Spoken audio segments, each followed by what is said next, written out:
पूजा करी गौआ तले के गंगा जल धोती आम के पोलौआ एगो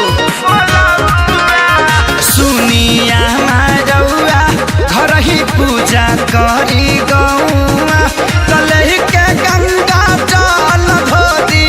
आम के पोलौआ लेके गाय के गोबर लिपि चौका पूरे भरे ननदों से कहत कि चौर छाटू है नोह काटू नौआ नोह काटू अंगुरी जन काटू है नोह काटू नौआ नोह काटू अंगुरी जन काटू है।